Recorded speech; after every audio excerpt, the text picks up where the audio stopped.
मालिकेच्या आजच्या भागामध्ये आपण पाहतो आता इथे अंशुमनला पाहण्यासाठी पाहुण्याकडचे येणार असतात आणि त्यामुळे घरामध्ये सगळं काही इथे लगबग सुरू असते. स्वानंदीसुद्धा सगळ्या गोष्टी जातीने लक्ष देऊन पाहत असते. पण तेवढ्यातच मल्लिका येते आणि मल्लिका मात्र पूर्ण स्टाफवर ओरडत असते. ती म्हणत असते किती वेळा सांगितले हे सगळे कुशन वगैरे बदलून घ्या म्हणून.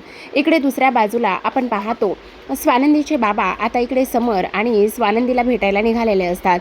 तेवढ्यातच अंशुमन त्यांना पाहतो जेव्हा ते रिक्षातून उतरतात. मग तो विचारत असतो बाबा तुम्ही इकडे कुठे. मग आता ते म्हणत असतात हो मी माझ्या स्वानंदीकडे माझ्या लेकीकडे आणि जावयाकडे चाललो आहे. बाबा का पण कशासाठी चालला आहेत नेमका प्रॉब्लेम काय आहे आणि तुम्हाला त्यांना का बरं भेटायचं आहे. ते माझे लेक आणि जावई आहेत. आणि तुम्हाला आणखी एक गोष्ट सांगू का, तुम्ही जी काही इथे ऑफिसमध्ये येऊन कॅश आणि त्याचबरोबर सोन्याची चेन चोरी केलेली आहे ना, ते सगळं सत्य मला समजलेलं आहे आणि त्याच गोष्टी इथे मी माझ्या लेकीला आणि जावयाला सांगायला चाललो आहे असं इथे तो बोलत असतो. त्याच वेळेला अंशुमन म्हणत असतो अहो बाबा असं काय करताय तुम्ही. हे बघा मी तुम्हाला किती वेळा सांगितलं की मी अधूनमधून असं ऑफिसमध्ये ये जा करत असतो आणि तुम्ही माझ्यावर असा इथे गैरसमज माझ्यासोबत का बरं करून घेताय. हे बघा असं काहीही नाही आहे. तुमचा काहीतरी चुकीचा गैरसमज होतोय आणि तुम्ही चुकीचा अर्थ काढताय आणि तुम्हाला आणखी काय बोलायचं आहे नेमकं तुम्ही काय सांगणार आहात असं सुद्धा आता इथे तो बोलत असतो. त्याच वेळेला इथे आता स्वानंदीचे बाबा म्हणत असतात त्या मला त्यांच्याशी काय बोलायचं आहे काय नाही ह्या सगळ्या गोष्टी मी तुम्हाला का बरं सांगू, मी तुम्हाला काही सांगणार नाही असं म्हणून ते पुढे निघतात. तेवढ्यातच आता अंशुमन मात्र त्यांना जोरातच धक्का देतो. जोरातच धक्का दिल्यानंतर स्वानंदीच्या बाबांचं डोकं एका दगडावर आपटतं आणि डोक्यातून रक्त येऊ लागतं. दुसऱ्या बाजूला आपण पाहतो आता इकडे मल्लिकाने पूर्ण तयारी केलेली असते. जेव्हा पाहुणे येतात ते कॉल करतात आणि मग लगेच काही सेकंदामध्ये ते घरामध्ये सुद्धा येतात. आता इकडे घाडगे आणि त्याचबरोबर त्यांची मुलगी म्हणजेच अनुष्का हे तिघेही जण आलेले असतात. आता आल्यानंतर त्यांना बसायला सांगण्यात येतं. त्याचबरोबर चिंगीला पाणीसुद्धा आणायला लावण्यात येतं. चिंगी मात्र पाण्याचे ग्लासेस घेऊन येत असते पण तेवढ्यातच मात्र तिला खूप जास्त भीतीसुद्धा वाटत असते. मग आता मल्लिका सर्वांची ओळख करून देत असते. त्याचबरोबर आता तिच्या हातातून ग्लास हलणार तेवढ्या स्वानंदी जाते आणि तिला म्हणत असते ऐक ना चिंगी हे बघ घे इकडं मी हे पाणी घेऊन जाते. मग आता स्वानंदी ते पाण्याचे ग्लास सर्वांना नेऊन देते आणि त्यानंतर चिंगी स्वानंदीला म्हणत असते ऐका ना ताई मला तुम्हाला ना काहीतरी सांगायचं आहे, मला तुमच्याशी काहीतरी बोलायचं आहे, खूप महत्त्वाचं आहे. तेव्हा स्वानंदी म्हणत असते काय बोलायचं आहे सांग ना. मग आता मल्लिका म्हणत असते काय चाललंय चिंगी तुझं, जा बरं तू आतमध्ये जा. आता इकडे स्वानंदीचे आणि त्याचबरोबर इतर सर्वांची ओळख इथे मल्लिका करून देत असते.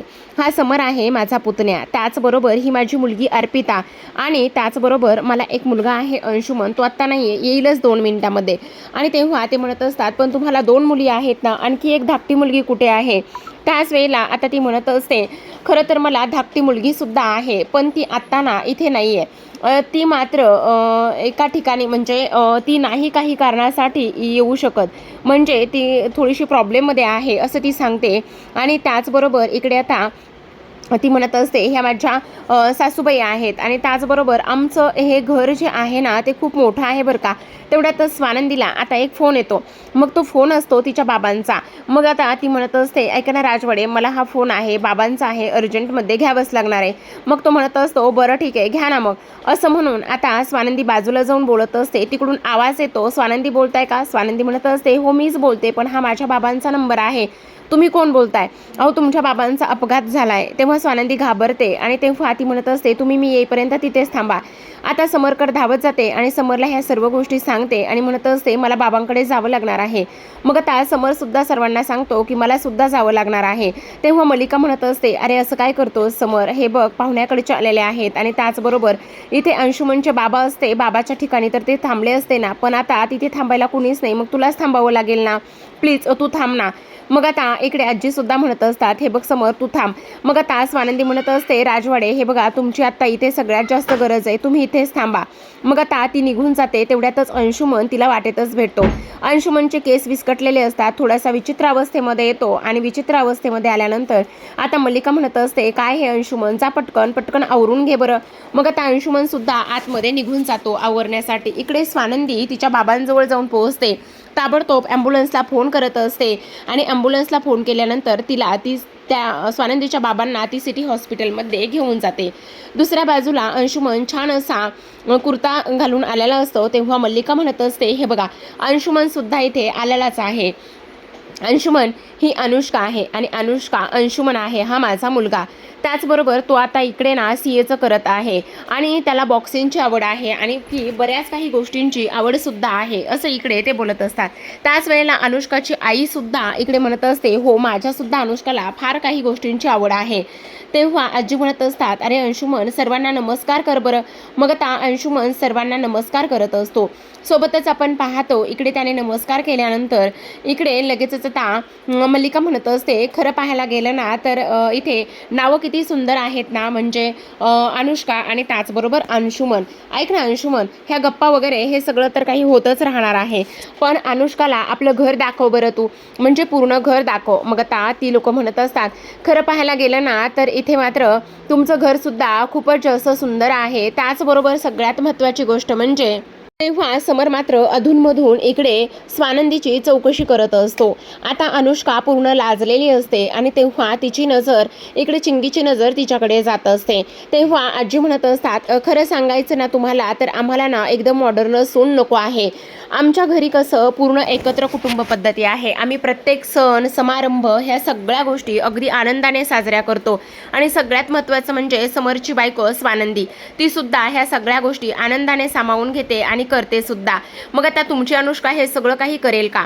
मल्लिका म्हणत असते, ऐका नाही, आपण अंशुमन आणि इथे अनुष्का ह्या दोघांना सुद्धा पूर्ण घर बघायला आणि त्यांना थोडासा वेळ द्यायला पाठवूयात.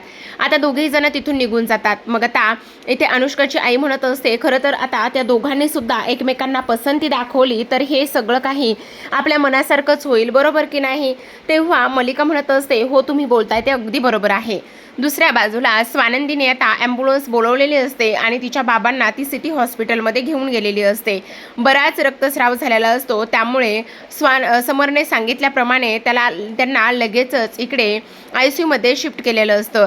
दुसऱ्या बाजूला आता स्वानंदीला तिच्या आईचा फोन येतो आणि त्या म्हणत असतात, काय गं तुझे बाबा फोनच उचलत नाही आहेत. आई ऐक ना, बाबांचा अपघात झालाय. काय? त्यांचा अपघात कसा काय झाला? अगं पण ते तर तुला भेटायला येत होते, मग त्यांचा असा अपघात अचानकच कसा काय झाला, असं इकडे ती बोलत असते. त्याच वेळेला स्वानंदी म्हणत असते, माझ्याकडे कधी कसे येत होते मला तर काहीच ह्या गोष्टी माहिती नाही आहेत. ऐक ना, मी तुला एक लोकेशन पाठवते, त्या लोकेशनवर तू ये. मग आता इकडे मंदाकिनीला फार भीती वाटत असते. दुसऱ्या बाजूला आपण पाहतो मल्लिका म्हणत असते, तुम्ही अजिबात काळजी करू नका. खरं पाहायला गेलं ना तर मला असं वाटतंय की माझ्या अंशुमनला ना इकडे तुमची अनुष्का नक्कीच आवडेल बघा, त्यामुळे काळजी वगैरे करण्यासारखी काहीही गरज नाही, असं सुद्धा आता इथे ती बोलत असते. तेव्हा आता अनुष्काचे आईबाबा म्हणत असतात, पण आपण पुढची बोलणी आणि ते लगेचच मग करून घ्यायचं का, म्हणजे कसं तुम्हाला पण त्रास नाही आणि इतर कोणाला सुद्धा त्रास नाही, असं सुद्धा आता इकडे ते बोलत असतात. तेव्हा मल्लिका म्हणत असते, हो तुम्ही बोलताय ना ते अगदी बरोबर आहे. खरं तर आता मुलांनी एकमेकांना पसंती दाखवली ना तर सगळं काही अगदी व्यवस्थित होणार आहे. मग आता चिंगीला मात्र इथे फारच जास्त टेन्शन आलेलं असतं. मग मल्लिका म्हणत असते, खरं सांगू का, आता ती एवढ्या मॉडर्न विचारायची आहे म्हटल्यावर काही टेन्शनच नाही आहे. अहो आमच्या घरची एवढी संपत्ती आहे ना की अख्ख्या पुढच्या 4 पिढ्यासुद्धा बसून खातील एवढी प्रॉपर्टी आहे. मग आता आजी म्हणत असतात, तुम्हाला सांगू का, खरं म्हणजे एवढी जरी प्रॉपर्टी असली ना तरीसुद्धा एक मात्र गोष्ट महत्त्वाची आहे. आमची स्वानंदीसुद्धा आता लग्न झाल्यानंतर तिचा जॉब करतच आहे आणि तिला कामाची आवड आहे. आमचं असं आम्ही अगदी जुनाट विचाराचे वगैरे नाही आहेत. आम्हाला मुलीनं काम केलेलं, तिनं तिचा जॉब वगैरे केलेला, ह्या सगळ्या गोष्टी आवडतील. आम्हाला त्यामध्ये काही प्रॉब्लेम नाही आहे आणि उलट तिनं करत राहणं ही आमच्यासाठी फारच मोठी गोष्ट आहे, असं सुद्धा आता इथे ते बोलत असतात. आता हे सर्व काही बोलल्यानंतर त्या म्हणत असतात, हो हो तुम्ही खरंच आम्हाला अगोदर असं वाटत होतं की राजवाडे म्हणजे नेमके कसे असतील काय असतील, पण खरं सांगू का, आमच्या अनुष्काला ना इकडे फिरण्याची त्याचबरोबर तिला गिफ्ट वगैरे ह्या सगळ्या गोष्टी फार आवडतात. आता बघा ना, मागच्याच वेळी तिचा बड्डे होता तर इकडे तिच्या बाबांनी तिला खूप मोठी कारसुद्धा इथे गिफ्ट दिली, असं सुद्धा आता इथे त्या बोलत असतात. तेव्हा आता आजी म्हणत असतात, ते सगळं ठीक आहे, पण आता मल्लिका म्हणत असते, आई जाऊ द्या ना, आता जर सगळंच इथे होकार असेल सगळ्यांचाच तर मी काय म्हणते, आपण उगाचच ह्या सगळ्या गोष्टी कशाला उगाचच करत बसायच्या. आपण इकडे सुपारी फोडून घ्यायची का. इकडे अंशुमन आणि त्याचबरोबर अनुष्का सुद्धा आलेले असतात. तेव्हा इकडे आता ते त्याला विचारत असतात की ऐक ना, तुला काय प्रॉब्लेम आहे, मुलगी वगैरे तुला पसंत आहे का. तेव्हा तो म्हणत असतो, मला काही एक प्रॉब्लेम नाही आहे, मला मात्र मुलगी पसंत आहे, असं इकडे तो बोलतो. तेव्हा चिंगीला मात्र फारच जास्त टेन्शन येतं चिंगी विचार करत असते, हे सगळं काय आहे? आणि त्याचबरोबर अंशुमनला तर मी आवडते आणि तरीसुद्धा अंशुमन ह्या सगळ्या गोष्टीचा विचार कसा काय करू शकतो, असं सुद्धा आता इथे ती बोलत असते. आता हे सर्व काही बोलल्यानंतर इकडे मल्लिका म्हणत असते, मी काय म्हणते, आपण सुपारी फोडण्याचा कार्यक्रम करून घ्यायचा का? म्हणजे कसं आहे, आता गुरुजीसुद्धा आहेत. मग घाडगे म्हणजेच तिची आईसुद्धा म्हणत असते, हो चालेल ना, सुपारी फोडण्याचा कार्यक्रम आपण नक्कीच करून घेऊया. कारण सुपारी फोडली तर इकडे लगेचच मुहूर्तसुद्धा काढून घेता येईल. गुरुजीसुद्धा आहेत. मग आता गुरुजी एक सुंदर असा मुहूर्त काढून द्या बरं. मग गुरुजी म्हणत असतात, 28 ते 29 मेला चांगला मुहूर्त आहे, तेव्हा तुम्ही नक्कीच लग्नाचा योग आहे. असं म्हटल्याबरोबर एवढ्या घाईघाईत लग्न कसं व्हायचं? पण आता समर म्हणत असतो, काळजी करण्याची काही गरज नाही, नक्कीच ह्या सगळ्या गोष्टी व्यवस्थित होतील आणि सगळं काही होईल, असं सुद्धा इथे तो बोलत असतो. आता हे सर्व काही बोलून झाल्यानंतर आपण पाहतो इथे आता लगेचच ही जी काही स्वानंदी आहे ती मात्र टेन्शनमध्ये असते आणि तेवढ्यातच तिथे आता मंदाकिनी आलेली असते आणि मंदाकिनीला तिच्या बाबांबरोबर काय झालंय काय नाही ह्या सगळ्या गोष्टी समजतात. मग आता स्वानंदी म्हणत असते, मला तर कळतच नाही हे सगळं नेमकं कसं झालंय आणि त्याचबरोबर बाबा माझ्याकडे का बरं येत होते ते सुद्धा माहिती नाहीये. आता इकडे मल्लिकाला रोहन म्हणत असतो, मंदाकिनीला रोहन म्हणत असतो, अगं आई जरा थांब, ती काय बोलते काय नाही ह्या सगळ्या गोष्टी तुझ्या लक्षात येत आहेत का, असं सुद्धा आता इकडे ते बोलत असतात. तेव्हा मंदाकिनी म्हणत असते, हे सगळं माझ्यामुळे झालंय, ते जर तिकडे आले नसते तर झालंच नसतं. मग आता तिच्या मनामध्ये विचार येतो, हे जर मल्लिकाने केलेलं असेल ना तर मग मी तिला माफ करणार नाहीये, कारण मी जर फोन करून सांगितलं नसतं तर ह्या सगळ्या गोष्टी बहुतेक झाल्याच नसत्या, असा सुद्धा आता इथे ती विचार करू लागत असते. मग आता आशुष रडायला लागते. तेव्हा स्वानंदी समजवत असते आणि म्हणत असते, काळजी करू नको, सगळं काही व्यवस्थित होणार आहे, असं सुद्धा ती इथे बोलत असते. दुसऱ्या बाजूला आपण पाहतो इथे आता सगळं काही सुरळीत होत असताना ही लोक साखरपुडा करायचा ह्याच विचाराच्या मागे लागलेले असतात. काही जरी झालं तरी आपण साखरपुडा करून टाकूयात असं म्हणत असतात आणि त्याचबरोबर सुपारी सुद्धा फोडून टाकूया असा त्यांचा विचार असतो. मग आता इकडे सुपारी फोडायला कशाला उगाचच वेळ वाया घालवायचा, गुरुजी सांगा ना एखादा मुहूर्त, आज गुरुजी इथे आहेत म्हटल्यावर सुपारी फोडून घ्यायला काय बरं प्रॉब्लेम आहे, असं इथे ते बोलत असतात. त्याच वेळेला आई काही प्रॉब्लेम नाहीये ना तुम्हाला, काहीतरी प्रॉब्लेम असेल तर नक्की बोलू शकता, आपण जर काही प्रॉब्लेम नसेल तर काहीही नाहीये, तुम्ही आपण सुपारी फोडून घ्यायची का, असं लोक ती बोलतात. तेव्हा समर म्हणत असतो, नाही मला काही प्रॉब्लेम नाहीये, पण ऐक ना काकू, आत्ता बघ ना आमच्या घरामध्ये म्हणजे आपल्या घरामध्ये कसा प्रॉब्लेम झालाय. सगळ्यात महत्त्वाचं म्हणजे स्वानंदी मॅडम हॉस्पिटलमध्ये आहेत आणि मला काही केलं तरी तिकडे जावं लागणार आहे आणि मग आपण सुपारी 1-2 दिवसात फोडली तर चालणार नाहीये का? मला असं वाटतंय की आपण सुपारी फोडण्याचा कार्यक्रम हा 1-2 दिवसात करून टाकूया, आत्ता नको ना प्लीज, असं आता इथे तो बोलत असतो. तेव्हा आजीसुद्धा म्हणत असतात, हो मला सुद्धा अगदीच तसं वाटतंय की सुपारी फोडण्याचा कार्यक्रम आपण अगदी 1-2 दिवसामध्ये करूयात आणि तसं आम्ही तुम्हाला कळवतो. मग आता इकडे लगेचच घाडगे म्हणत असतात, बरं ठीक आहे, आम्हाला काहीही प्रॉब्लेम नाही, आपण 1-2 दिवसामध्ये सुपारी फोडण्याचा कार्यक्रम उरकून घेऊयात. त्याचबरोबर आपण पाहतो आता इकडे ही लोक म्हणत असतात, खरं तर आम्हाला हे खूप छान आवडलं आहे, म्हणजे ही सोयरीक आणि त्याचबरोबर तुमची मुलगीसुद्धा आम्हाला आवडली आहे, असं सुद्धा ते बोलत असतात. त्यानंतर घाडगे आता सगळ्यांचा निरोप घेऊन तिथून निघालेले असतात.